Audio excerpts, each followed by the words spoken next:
Hi bro, నిన్న పవన్ కళ్యాణ్ గారు తిరుపతిలో వరాహి సభ పెట్టారు.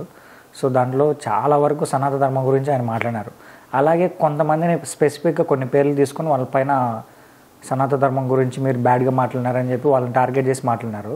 సో దీనిపైన మీరేమనబోతున్నారు? అంటే ఆయన ప్రస్తుతానికి ఒక దీక్షలో ఉన్నారు. సో ఆ దీక్షలో ఉండబట్టి కొంచెం కంట్రోల్డ్గా చాలా సెల్ఫ్ బ్యాలెన్స్డ్గా మాట్లాడారు. అంతకుముందు మనం స్పీచెస్ చూస్తే ఆయన చాలా అగ్రెసివ్గా ఉంటాయి. ఆ అగ్రెసివ్నెస్ అంతా కూడా చాలా తగ్గిందని చెప్పొచ్చు. ఎందుకంటే ఆ కంట్రోల్లో ఆయన సెల్ఫ్ కంట్రోల్ కోసం ఆ మాల వేసుకున్నారు కాబట్టి సో అందరూ కొంచెం మాటలు కొంచెం తక్కువలో వచ్చినాయి అనమాట. ఓవర్గా దాటిపోకుండా ఓవర్ డోస్లో లేకుండా. సో ఆయన మోటో ఏంటంటే సనాతన ధర్మం, దానికి ఏదన్నా చెయ్యాలి, లెక్క లేకుండా మాట్లాడుతున్నారు ఎవరి కాళ్ళు ఇష్టం వచ్చినట్టు అని చెప్పి. సో వాళ్ళందరినీ కంట్రోల్ చేయడానికి ఏదన్నా చేయాలి గవర్నమెంట్ తో. అంటే ఈయన ఒక్కడి వల్ల అవ్వదు.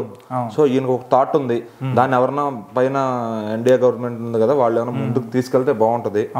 సో ఆయన సనాతని బోర్డు అని చెప్పి ధర్మ రక్షణ బోర్డు అని చెప్పి ఇండియా వైజ్ గా మొత్తం హిందూ. అందులో ఏంటంటే దానిలో గానీ ఎవరన్నా ఇట్లా ఇబ్బంది పెట్టిన సనాతన ధర్మాన్ని గురించి ఏమైనా తప్పుగా వాగినా దాంట్లో ప్రతి ఒక్కరికి ఒక శిక్ష పడేటట్టు, లేదంటే దాని ద్వారా వాళ్ళకి మేలు జరిగేటట్టు, అక్కడ నష్టపోయే వాళ్ళకి మేలు జరిగేటట్టు.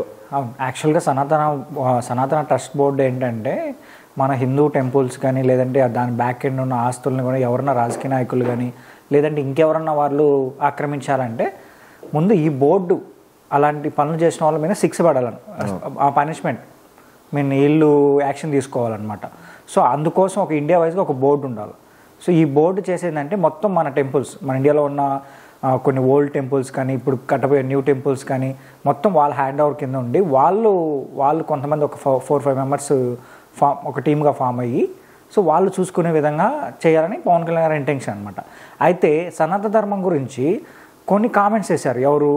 తమిళనాడు సీఎం స్టాలిన్, ఉదయనిధి స్టాలిన్ కొన్ని కామెంట్స్ చేశారు. ఏం చెప్పారంటే సనాతన ధర్మం అనేది ఒక వైరస్ లాంటిదంట. లైక్ ఆయన ఎలా పోల్చారంటే డెంగ్యూ, మలేరియా లాంటి కొన్ని విషపరమైన జ్వరాలతో ఆయన పోల్చాడు. సో ఈ కామెంట్స్ చేయడానికి గల కారణం ఏమిటి? ఆయనకి ఎందుకు అంత వ్యతిరేకత సనాతన ధర్మం అంటే బేసికల్లీ ఆయన వాళ్ళది ఏంటంటే వాళ్ళకి తమిళనాడు వాళ్ళ మెంటాలిటీ వాళ్ళది వేరండి.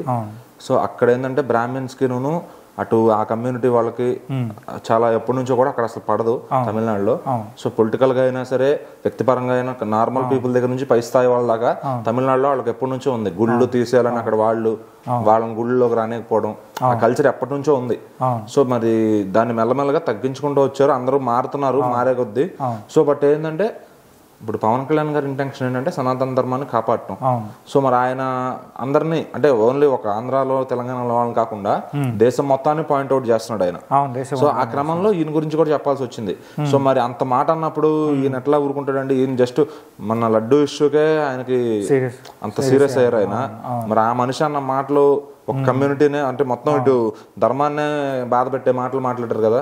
సో ఇప్పుడు ఆయన మతాన్ని కానీ ఆయన కులాన్ని కానీ ఇటు పక్క వాళ్ళు ఏమి మనం అగౌరపరచలేదు. అంటే మన హీరోలు కానీ ఎవరు కూడా, మన కార్తీక్ గారు మాట్లాడినా కూడా పవన్ కళ్యాణ్ గారు సీరియస్ అయ్యారు ఆటోమేటిక్ గా. సో అతను ఒక్కనే టార్గెట్ అనేం కాదు.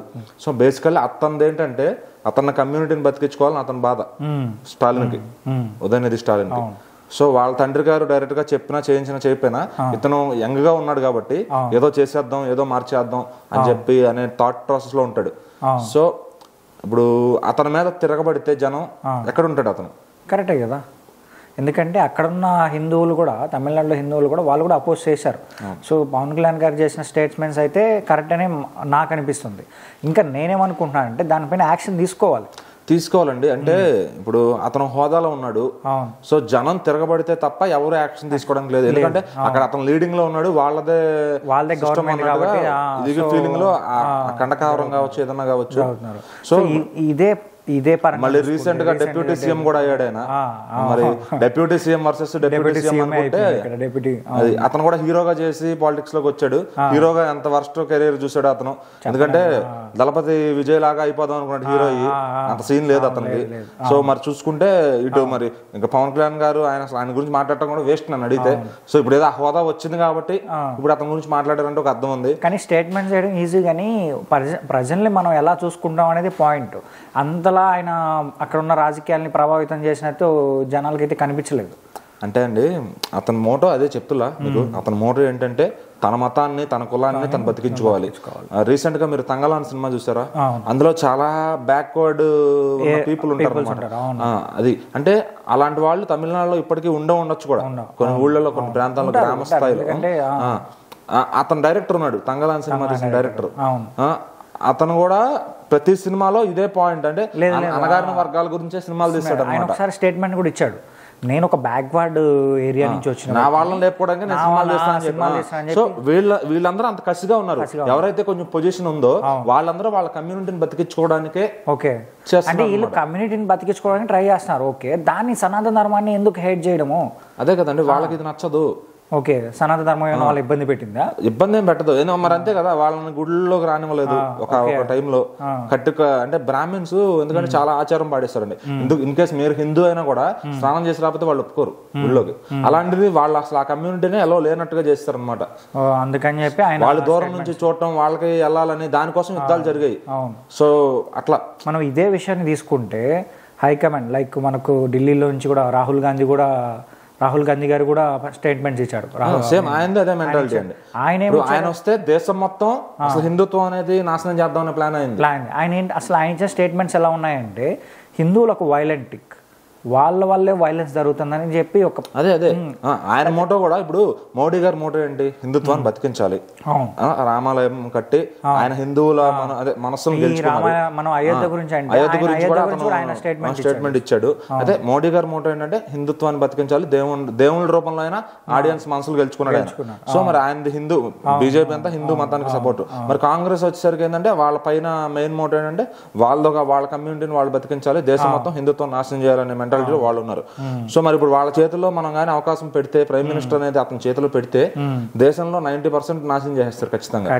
సో ఈ లోపే పవన్ కళ్యాణ్ గారు చెప్పిన బోర్డు ఏదైతే ఉందో అది అప్లై అయితే గనక సో తర్వాత ఎవడో మాట్లాడడానికి ఉండకూడదు. ఉన్న వాళ్ళకి ప్రొటెక్షన్ కంపల్సరీ కావాలి. అయితే మీరు ఫైనల్ గా ఏమనుకుంటున్నారు? పవన్ కళ్యాణ్ గారు ఇంట్రడ్యూస్ చేసిన సనాతన ధర్మ ట్రస్ట్ బోర్డు అయితే ఫైనల్ గా గవర్నమెంట్ హైకమాండ్ కూడా ఓకే చేసి పెట్టాలి అని మీరు తప్పకుండా పెట్టాలండి. ఎందుకంటే అప్పుడు అదే థాట్ ప్రాసెస్ కాకపోయినా దానికి తగ్గట్టుగా గవర్నమెంట్ కూడా ఆలోచించి పై నుంచి, ఇప్పుడు వాళ్ళు ఉన్నప్పుడే ఫామ్ లో ఉన్నప్పుడే, తర్వాత ఉంటారా మారతారా అనేది తెలీదు. సో మరి మోడీ గారి ప్రభుత్వం ఉన్నప్పుడే, స్ట్రాంగ్ గా ఉన్నప్పుడే ఇదంతా స్ట్రాంగ్ చేసేసేయాలి. ఈ వాళ్ళకి ప్రొటెక్షన్, హిందూ అనేవాడిని టచ్ చేయాలంటే ప్రొటెక్షన్ ఉండాలన్నమాట, అంతే. ఇంకా ఎవరికన్నా ఆటోమేటిక్ గా. సో వాళ్ళ బోర్డులు వాళ్ళకే ఉన్నాయి. అదే కదా, పక్క మతాలకైతే వాళ్ళకు బోర్డులు ఉన్నాయి, వాళ్ళు వెంటనే వాళ్ళకున్నాయి ప్రొటెక్షన్. సో ఇటు కూడా పెట్టాలి ఒక అనేది. సో లెట్స్ సీ, చూద్దామండి ఇది పవన్ కళ్యాణ్ గారు ఎంతవరకు తీసుకెళ్తారో, ఆయన ఎంతవరకు ఫైట్ చేస్తారో చూసి మనకు మంచి జరిగేలా ప్లాన్ చేయాలి.